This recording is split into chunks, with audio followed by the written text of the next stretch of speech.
tú nos ayudes a comprender lo que tú tienes para cada uno de nosotros en esta noche. Que tu palabra caiga en buena tierra y que lleve fruto al 30, al 60 y al 100 por uno.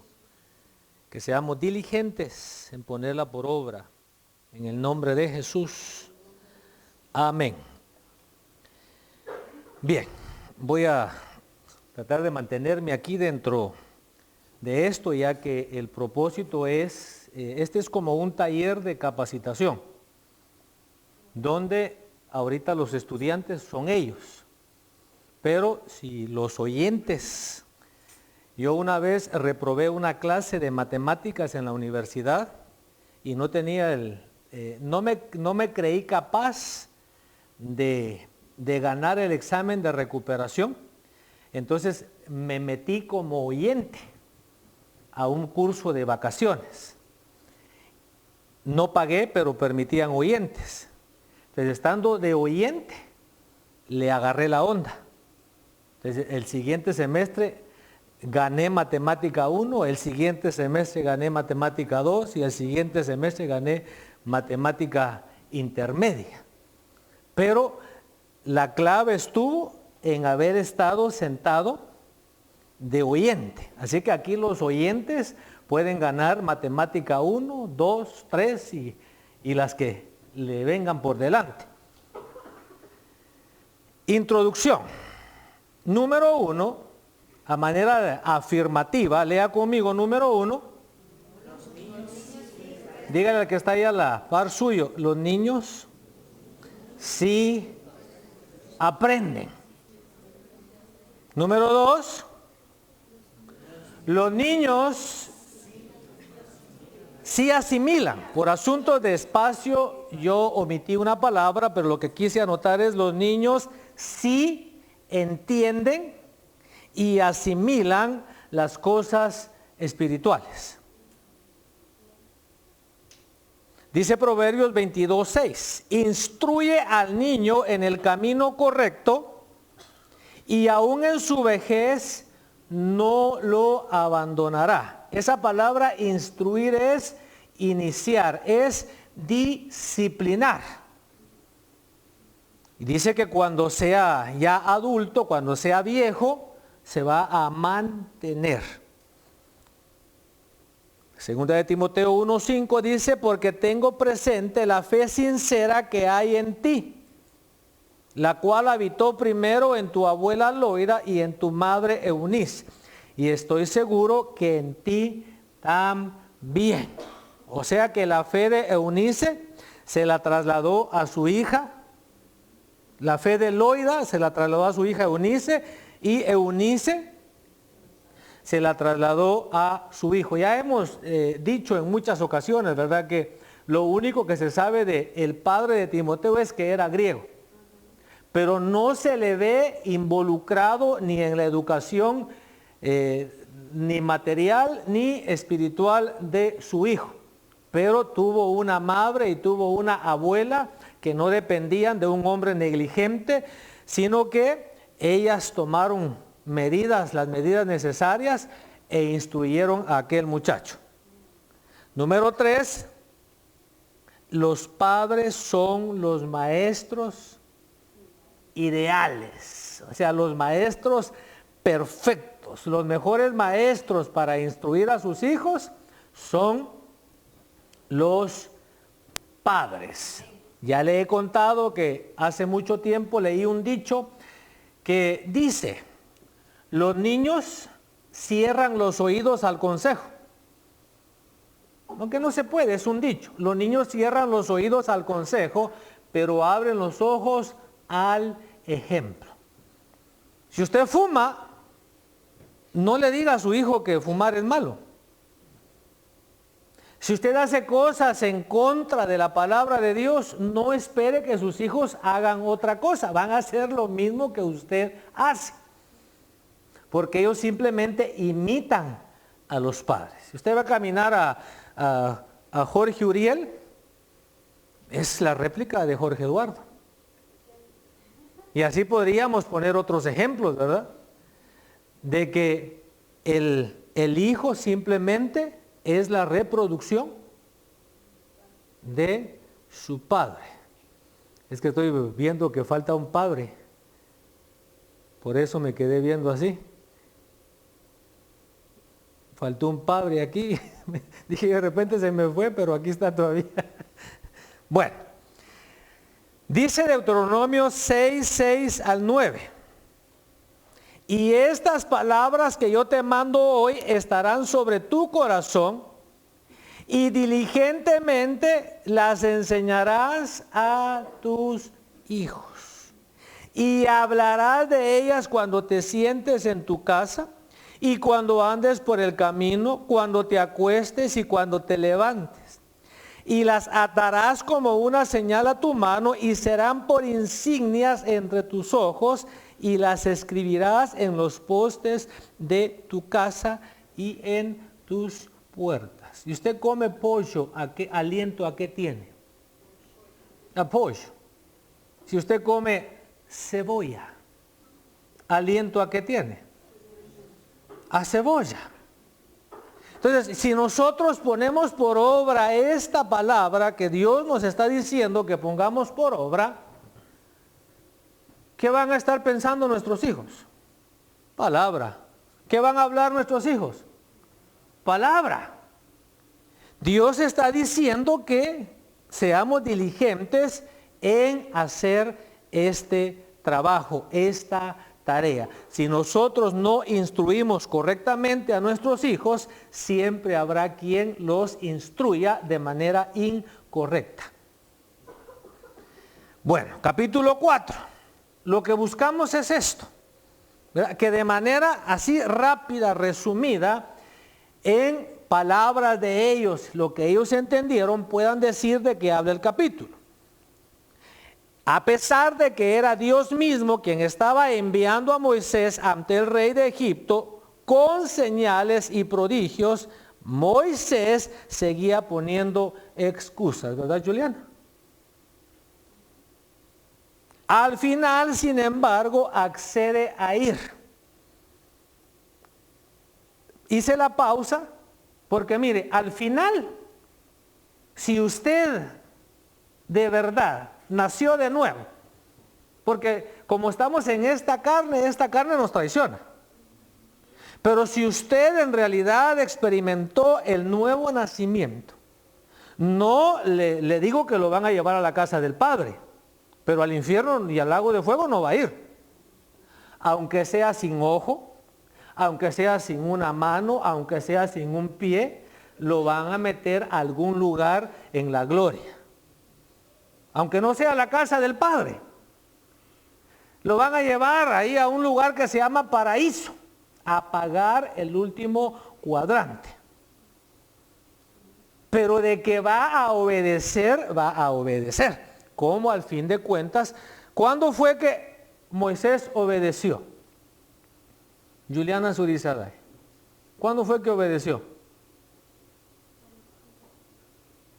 Cuando Dios se enojó con él. Así que Dios se enoja. Manténgalo contento. Ya que Moisés trabajaba para su suegro Jetro, él le pide permiso para irse a Egipto. Uno no solamente abandona su puesto. Qué bonita la Biblia, ¿verdad? Que para todo tiene enseñanza. Él fue y le dijo al jefe, que era su suegro, que le diera permiso para ir a Egipto. Después de que Jetro le permite irse, Moisés se va con su esposa, Séfora, y sus hijos. Estando en una posada, el Señor mismo se encontró con Moisés y dice la versión Kadosh, lo hubiera matado si Séfora no hubiera cogido un pedernal y hubiera cortado el prepucio de su hijo. Ahí quisiera yo darle alguna enseñanza, ¿verdad? Pero estamos viendo de qué trata el capítulo. ¿Alguna pregunta? Ahí la hace al final. El Señor le habla a Aarón, hermano de Moisés, para que fuera a encontrarse con él. Entonces reunieron a los ancianos de Israel para darles la noticia. Además, Moisés hizo las señales delante de ellos. Una lección espiritual del capítulo 4. ¿Quiénes tienen el capítulo 4? Capítulo 4, levanten la mano. Una lección espiritual. Cuando el Señor te ordena que hagas algo, Él te respaldará, te cuidará y hará los preparativos que sean necesarios. Pero al final dice, Dios jamás hará lo que a ti te corresponde hacer. Yo me alegré con los que me decían, a la casa del Señor iremos. O sea, había que encaminarse.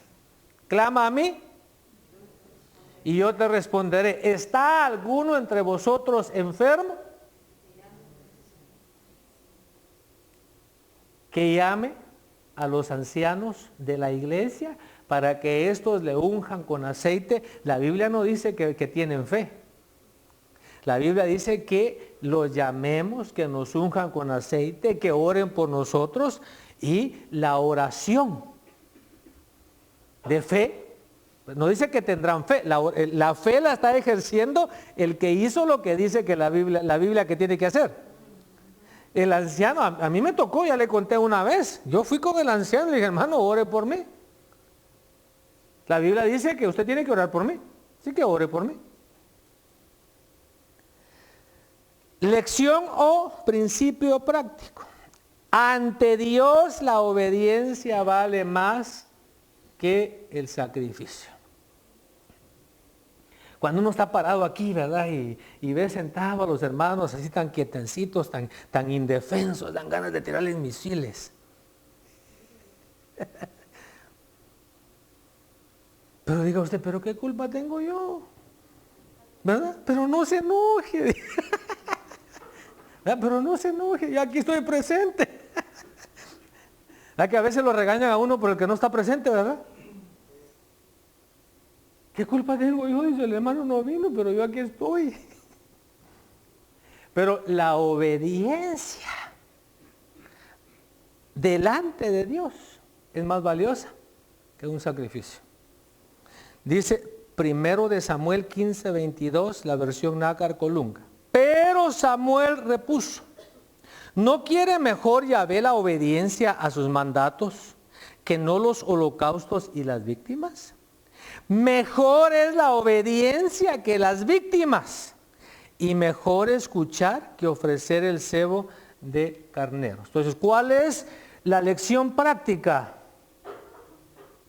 ¿Cuál es la lección práctica? Obediencia, obediencia, obediencia, obediencia, obediencia. ¿Cuál es la lección práctica? Obediencia. ¿Qué le agrada más a Dios? La obediencia. Mi hijo, mi hija, levántese. Mi hijo, mi hija, saque la basura. Mi hijo, mi hija, corte el zacate. Baña el perro, baña el gato. Entonces, la lección práctica que estamos tomando es algo que quizá la espiritual se le olvide un poco, pero la práctica es de todos los días, todos los días. Dice que nos sujetemos ¿a quiénes? A nuestros pastores. ¿A quién más?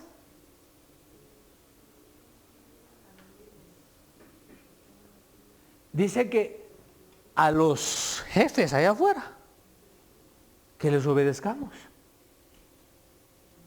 ¿O no lo ha leído usted? Entonces, a donde quiera que vayamos, tenemos que recordar que a Dios le agrada la obediencia. Bueno, capítulo 5. ¿Dónde están los capítulos 5? ¿De qué habla este capítulo?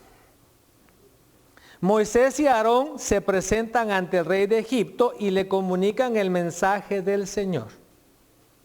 Deja ir a mi pueblo. Sin embargo, en vez de obedecer, Faraón les hace la vida más difícil a los israelitas. Consecuentemente, los israelitas rechazan a Moisés. Sigo porque. Lección espiritual. Desde el principio, el pueblo de Israel se caracterizó por rechazar a los enviados de Dios. Debemos pues evaluar nuestra actitud ante aquellos que Dios ha puesto al frente de nosotros. Lección espiritual. Los israelitas, los hermanos de Iglesia de Cristo Berea no se parecen a los israelitas. Pero los israelitas desde el principio rechazaban a los que Dios les enviaba. ¿Qué dijo Jesús ante Jerusalén? Jerusalén, Jerusalén. ¿Qué dijo Jesús ante Jerusalén? Jerusalén. ¿Qué dijo Jesús ante Jerusalén?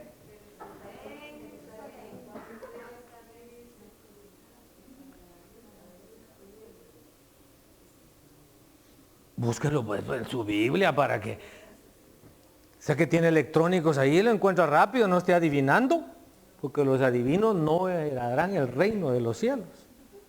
Jerusalén, Jerusalén.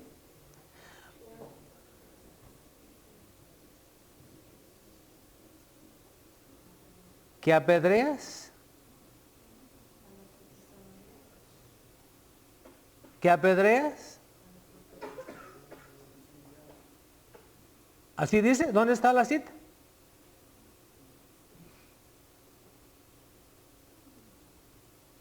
Este tiempo me lo está robando.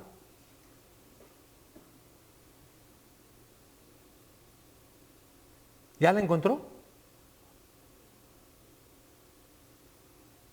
Todavía no. Jerusalén, Jerusalén, que matas a los profetas y apedreas a los que aquí son enviados. ¿Cuántas veces quise recoger? Jerusalén, Jerusalén, que matas a los profetas y apedreas a los que a ti son enviados. El pueblo de Israel se caracterizó porque desde un principio rechazó a los que Dios le enviaba a ellos. Aquí rechazaron a Moisés, ya por segunda vez, porque acuérdense que ya lo habían rechazado anteriormente. ¿Qué lección o principio práctico podemos aprender? Aquí nada más tomé dos dichos, porque cuando viene la noticia de que Israel va a ser liberado, las cosas no mejoraron. ¿Dónde están los del capítulo 5? Las cosas no mejoraron. A los israelitas cuando hacían ladrillo les daban paja. Pero después de que llegó Moisés, ellos se alegraron porque iba a haber liberación. El faraón determinó que ya no les dieran paja, sino que ellos mismos fueran a buscarla y que produjeran la misma cantidad de ladrillos. Entonces eso hizo que ellos se molestaran con Moisés y con Aarón. Entonces muchas veces las cosas no mejoran. Y este dicho dice, luchar por el éxito sin trabajar duro es igual a querer cosechar donde no se ha sembrado. ¿Sabe cuál es la mejor época, el mejor momento para sembrar un árbol? ¿Usted sabe, caballero? ¿Quién sabe? ¿Cuál es la mejor época? ¿Cuál es el mejor momento para sembrar un árbol? Hermano Nelson, ¿usted sabe? Carlos Ernesto. Jorge Eduardo.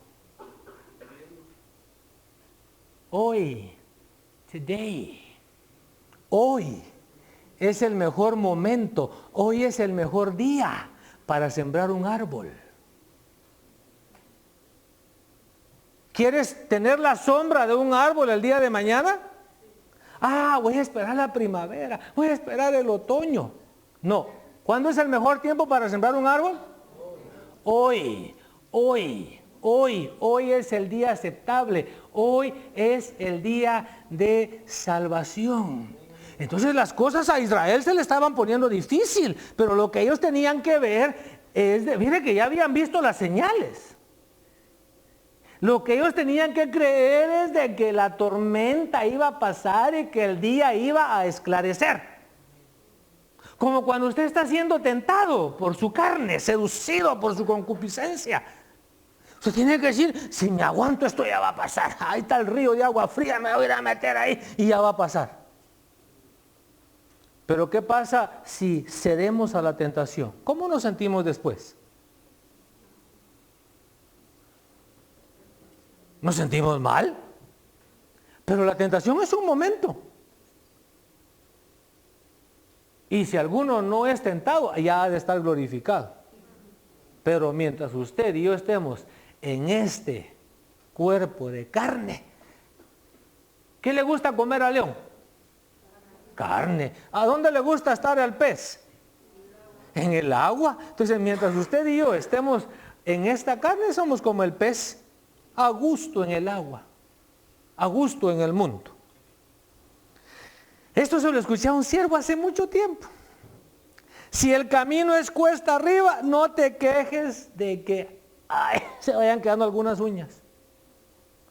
This is hard. This is difficult. I can't do it anymore. Pongámoslo sencillo. ¿Verdad que poquito a poco fuimos llenando la lonjita? ¿Verdad que sí? ¿Verdad que no fue de la noche a la mañana? No, fue tortilla tras tortilla, pupusa tras pupusa, tamal tras tamal, ¿qué más? Hamburguesa tras hamburguesa. Y de repente 10 libras más. Y después 15. Y como no sembramos el arbolito, 20, 30. Y cuando usted empieza a querer rebanar un poquito la lonja,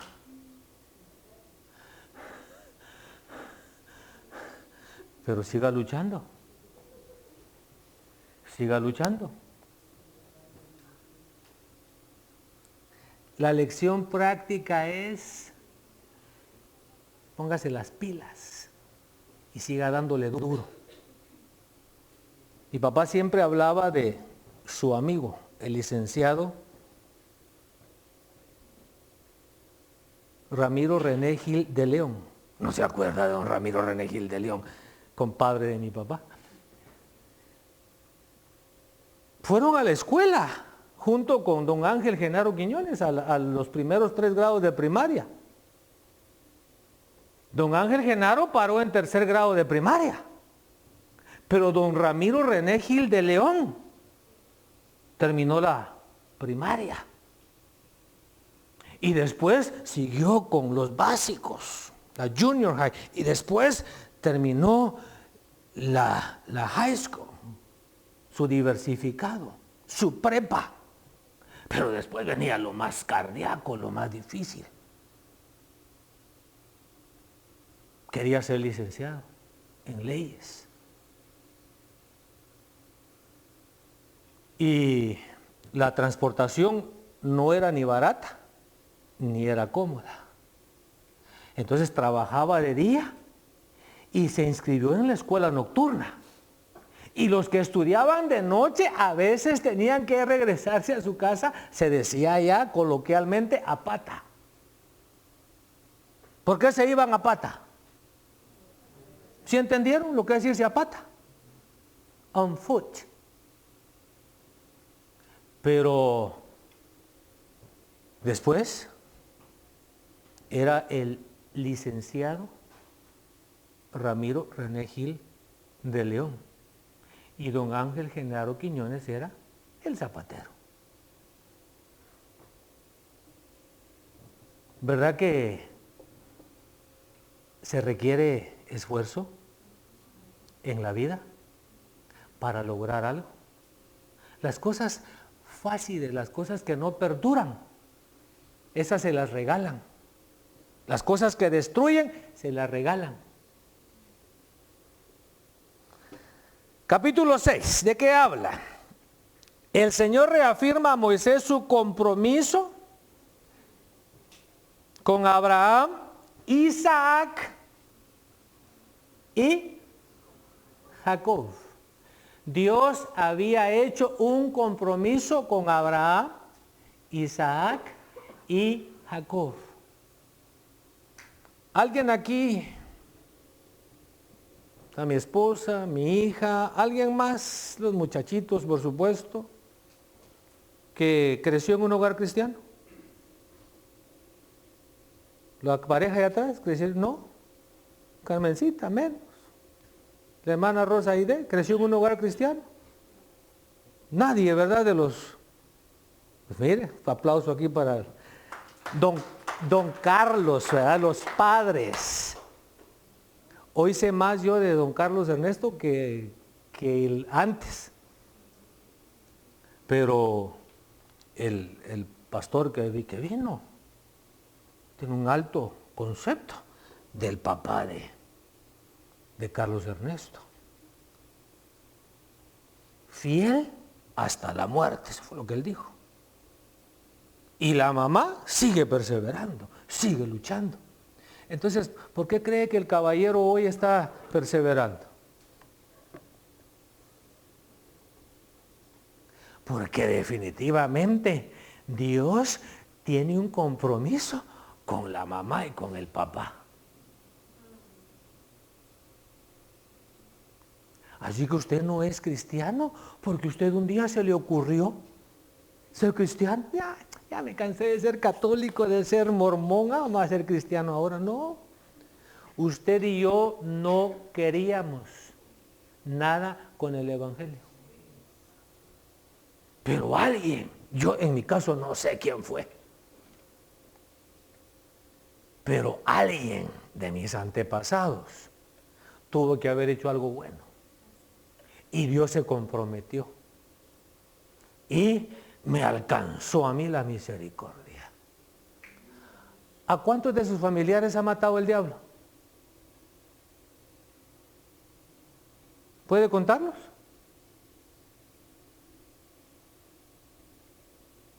Mire, el diablo, me venía este pensamiento. También te ha tratado el diablo para que le estés coqueteando.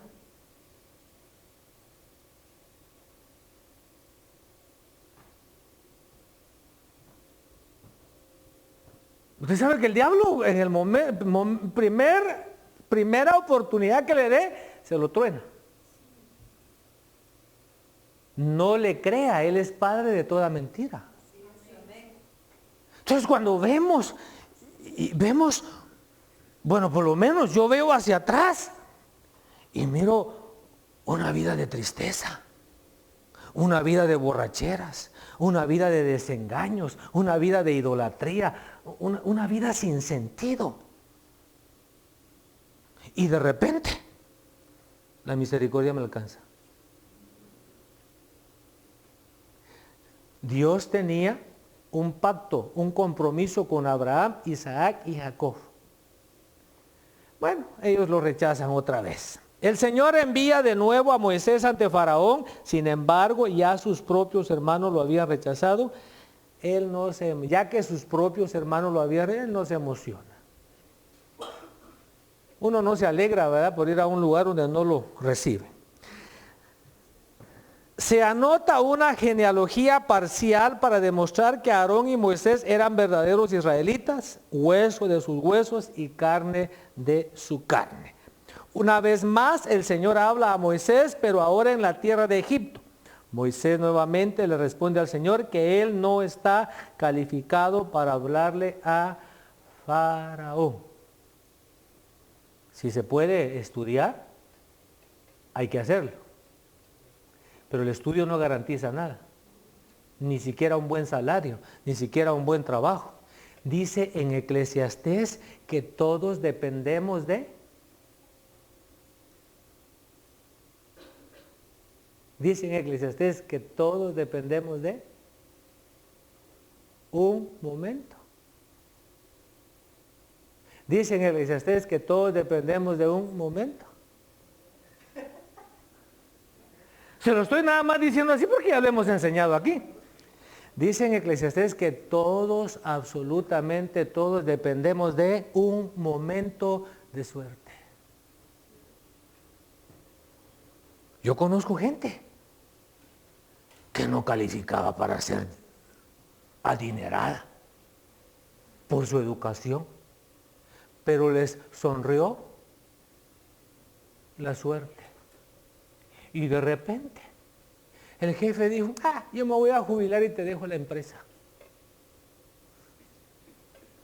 O de repente dijo, me caes bien, te voy a dar un contrato para comenzar de 20 millones. Pero la Biblia dice que la suerte es del Señor. La Biblia dice que Él a quien quiere da y a quien quiere no le da. Bueno, ¿cuál es la lección espiritual del capítulo 6 y el principio?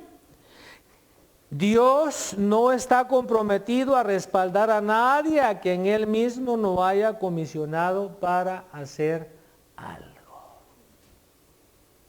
Lección o principio práctico: no esperes ser la persona más popular cuando tu intención sea obedecer y agradar a Dios. You want to be popular? If you want to be popular, then disobey God.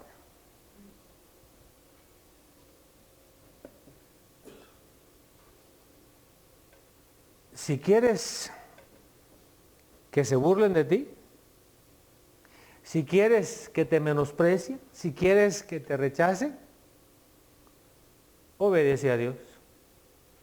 Y te van a rechazar como a Moisés, sus propios hermanos. Bueno, conclusión: llegará el día en que los hijos comenzarán a edificar su propia vida sobre el fundamento que los padres hayan puesto. Pablo dice, hablando de lo espiritual, que él como perito arquitecto puso el fundamento y que sobre ese fundamento usted y yo sobreedificamos. Los materiales están a la disposición. Hay heno, hay hojarasca, hay madera, hay piedras preciosas, hay plata, hay oro. Cada quien escoge el material con el cual va a edificar, pero el fundamento ya está. Dice que la obra de cada uno de nosotros va a ser probada por fuego. Y cada uno recibirá recompensa de lo que quede. Si edificó con oro, usted sabe que el fuego solo refina el oro. Bueno, el asunto es este: que yo no sé si me logra comprender. Solo me amparo en que dice la palabra que si el Señor no edifica la casa, en vano trabajan los edificadores. Entonces, cada vez que nos acercamos nosotros a este lugar, deberíamos de decirle: Señor, que me lleve algo, que se cumpla tu propósito en mi vida. Porque ahora que pasó el huracán allá por las Bahamas, ¿cuántos han visto noticias? Todo eso quedó destruido. Esfuerzo, trabajo de años. Y se va. En un momento. Y la gente se queda gimiendo, literalmente. Y la gente se queda pegando alaridos. Y la gente piensa que se acabó todo. Porque, pienso yo, no tienen la bendición de haber sobreedificado su vida sobre la palabra de Dios. Porque la Biblia nos enseña de un personaje que lo perdió todo. Y cuando él lo perdió todo, dice que se postró y adoró y dijo: desnudo salí del vientre de mi madre y sin duda desnudo volveré. O sea que él sabía que su vida estaba fundamentada no en sus posesiones, no en sus riquezas, sino que estaba fundamentada en Dios. Le dijo el Señor a Josué: este libro de la ley no se apartará de tu boca, sino que en él meditarás de día y de noche, cuidando de hacer todo lo que está escrito en él. Así harás prosperar tu camino y tendrás éxito. Jesucristo dijo: yo soy la vid, ustedes son los pámpanos. Todo pámpano que en mí no lleva fruto es cortado. Pero luego dice él: porque apartados de mí nada podéis hacer. O sea que como padres estamos poniendo el fundamento. Y el día de mañana se va a ver qué tipo de fundamento pusimos en la vida de nuestros hijos.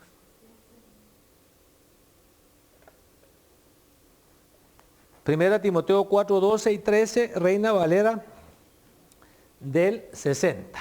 Ya me pegó la tos, Saúl.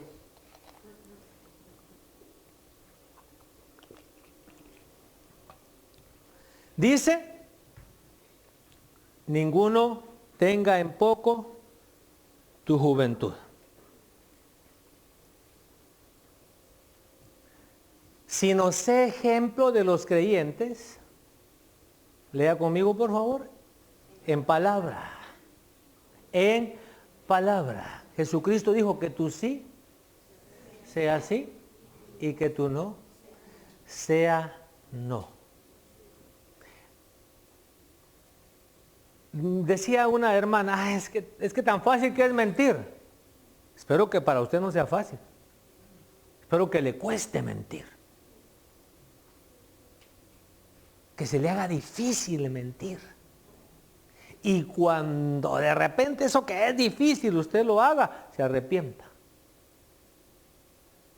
Porque cuando las personas se acostumbran a mentir, ya no se les cree nada. Y cuando están diciendo la verdad,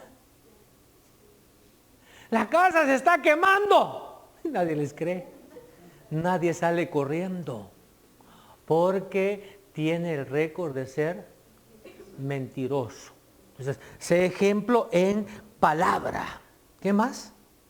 Sé ejemplo en conducta. Sé ejemplo en amor, en espíritu, en fe y pureza.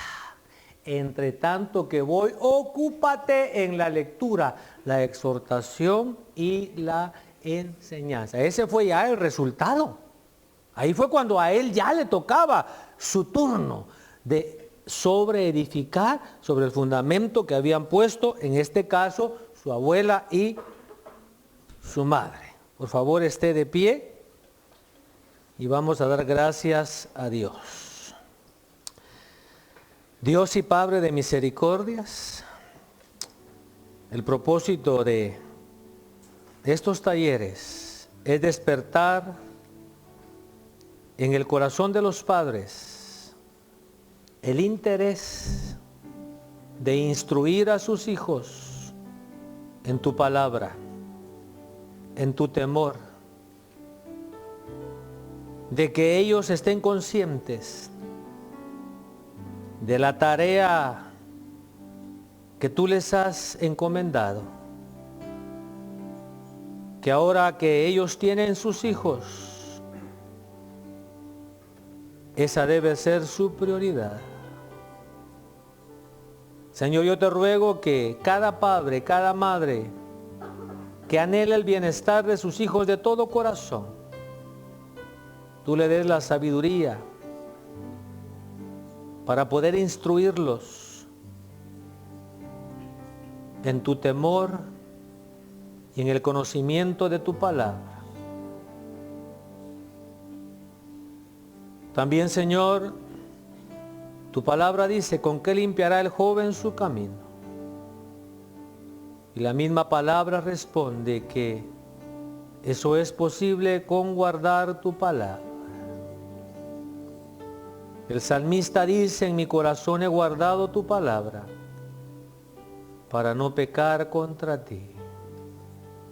Padre, que nuestros hijos atesoren tu palabra en su corazón. Que ante la tentación, ante los momentos difíciles, ellos puedan responder conforme a tu palabra. Así como nuestro Señor Jesucristo venció al mismo diablo con tu palabra, que nuestros hijos también, a través de tu palabra, puedan vencer a sus adversarios. Que a donde quiera que ellos vayan, sean una lámpara que alumbre en medio de las tinieblas. Señor, yo te suplico que tú cubras con tu poder, cubras con la sangre de Cristo a las familias de esta iglesia, y que cada uno de nosotros nos esforcemos por buscar tu rostro, por humillarnos cada día delante de tu presencia, por no darle lugar al diablo en nuestras vidas. Ayúdanos y enséñanos a buscar primeramente tu reino y tu justicia.